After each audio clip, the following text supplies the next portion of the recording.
ಅವ್ರ ಹೆಸರು ಹನುಮಂತ ರೆಡ್ಡಿ ಅಂತ ಹೇಳಿ. ಅವರು ತುಂಬ ದೊಡ್ಡ ಮನುಷ್ಯ ಅವರು ಈಗ ಎಲ್ಲೇ ಇದ್ದು ಚೆನ್ನಾಗಿರಲಿ. ಯಾಕಂದರೆ ಅವ್ರು ನನ್ನ ಕಾಂಟ್ಯಾಕ್ಟಲ್ಲಿ ಇಲ್ಲ ಈಗ. ಅವರೇ ನನ್ನಿಂದ ಯಾಕೋ ದೂರ ಆದರು ಅವರು. ಕೋವಿಡ್ ಬರುವ 6 ತಿಂಗಳ ಮೊದಲು ಅವ್ರು ನಂಗೆ ಸಿಗ್ತಾರೆ. ಸಿಕ್ಕು ಒಂದು ಮಾತು ಹೇಳ್ತಾರೆ. ನಾವೊಂದು ವರ್ಕ್ಶಾಪ್ ಮಾಡಿದ್ವಿ. ಆ ವರ್ಕ್ಶಾಪಲ್ಲಿ ಪರಿಚಯ ಆಗಿದ್ದರು. ಅವ್ರು ನನಗೇನು ವಯಸ್ಸಲ್ಲೂ ದೊಡ್ಡವರು, ಬುದ್ಧಿಲೂ ದೊಡ್ಡವರು ಅವರು. ಹಾಗಾಗಿ ಅವರು ನನ್ನ ಗುರುಗಳೇ ಅಂತ ಕರಿತಿದ್ರು. ಯಾಕಂದ್ರೆ ನಾನು ಒಂದು 3-4 ದಿನ ಆ್ಯಕ್ಟಿಂಗ್ ಕ್ಲಾಸಸ್ ಏನೋ ಮಾಡ್ತಿದ್ವಿ ನಾವು. ಗುರುಗಳೇ ರೀ ಹಂಗೆಲ್ಲ ಅನ್ಬೇಡ್ರಿ ರೀ, ಸುಮ್ಮನೆ ಪರಮೇಶ ನೀವು ನಮ್ಮ ಪಾಠ ಹೇಳಿದ್ವಿ ಏನೋ ಅವ್ರಿಗೊಂಥರ ಅಭಿಮಾನ ಅವ್ರಿಗೆ.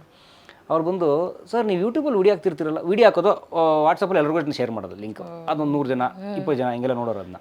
ಅವರು ಸರ್ ಚೆನ್ನಾಗಿ ಬರ್ತಾಯಿದೆ, ನೀವು ನಿಮ್ದು ಒಂಚೂರು ಪಾಸ್ವರ್ಡ್ ಗೀಸ್ವರ್ಡ್ ಕೊಟ್ಟು ದುಡ್ಡು ಗಿಟ್ಟು ಬಂದರೆ ನೋಡ್ತೀನಿ ಅಂದರು. ನಾನು ಹೌದಾ ದುಡ್ಡೆಲ್ಲ ಬರುತ್ತೆ ರೀ ಇದಕ್ಕೆ ಅಂತ. ರೀ ಬರುತ್ತೆ ಕೊಡ್ರಿ ಅಂತ ಕೊಟ್ಟೆ. ಅವ್ರು ನೋಡ್ಬಿಟ್ಟು ವಾವ್ ಕಂಗ್ರಾಚುಲೇಷನ್, 8,000 ರೂಪಾಯಿ ದುಡ್ಡಿದೆ ನಿಮ್ಮ ಅಕೌಂಟಲ್ಲಿ ಅಂದರು. 8,000 ರೂಪಾಯಿ ಇದೆ ಅಂದರು. ಕೊಡಿ ನಾನು ತುಂಬ ದೊಡ್ಡ ಅಮೌಂಟ್ ನನಗೆ 2019 ಆಸ್ಪಾಸ್ನಲ್ಲಿ. ಅದಕ್ಕೆ ಬರುತ್ತೆ, ಅದಕ್ಕೆ ನಾವು ಹಾಕಬೇಕು ಪಾಸ್ವರ್ಡು, ಅಡ್ರೆಸ್ ವೆರಿಫಿಕೇಷನ್. ಇದೆಲ್ಲ ಡ್ರೋನ್ ಸರ್, ಸುಮ್ಮನೆ ಸರ್ ಹಂಗೆಲ್ಲ ಆಗಲ್ಲ ಅಂತ ನಾನು. ಅದಾಯಿತು. ಅವ್ರು ಹುಡ್ಕೊಂಬಂದು ಜಯನಗರ ನ್ಯಾಷನಲ್ ಕಾಲೇಜ್ ನಂಗೆ ತುಂಬ ನೆನಪಿದೆ. ಸಂಜೆ 6-6:30 ನಮ್ಮ ನಾಟಕದ ರಿಹರ್ಸಲ್ ಇತ್ತು ಅವತ್ತು. ಶೋ ಒಂದು 3-4 ದಿನ ಬಿಟ್ಟು ರಿಹರ್ಸಲ್ ಇತ್ತು.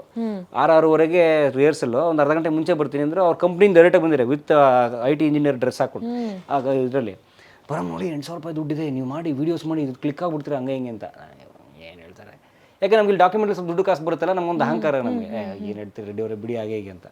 ಅವರಿಲ್ಲ ಹಂಗೆ ಹಿಂಗೆ ಅಂತಂದ್ರೆ ಆಯ್ತು ಸರಿ ಬಿಡಿ ನೋಡ್ತೀನಿ ಅಂದ್ಬಿಟ್ಟು ಸೀರಿಯಸ್ ಆಗಿ ತಗೊಂಡಿಲ್ಲ. ಅವ್ರು ಹೊಟ್ಟೋದ್ರು ಪಾಪ. ಅವರೇ ನೋಡಿ ನಮಗೆ ಗೊತ್ತೇ ಇಲ್ಲ ಅದು. ಅವ್ರಿಗೆ ಹುಡ್ಕೊಂಬಂದು ಏನೋ 1-2 ಅಕ್ಷರ ಹೇಳ್ಕೊಟ್ಟಿದ್ದೀವಿ ಅನ್ನೋ ಗೌರವಕ್ಕೆ ಹೇಳೋಗಿದ್ದಾರೆ.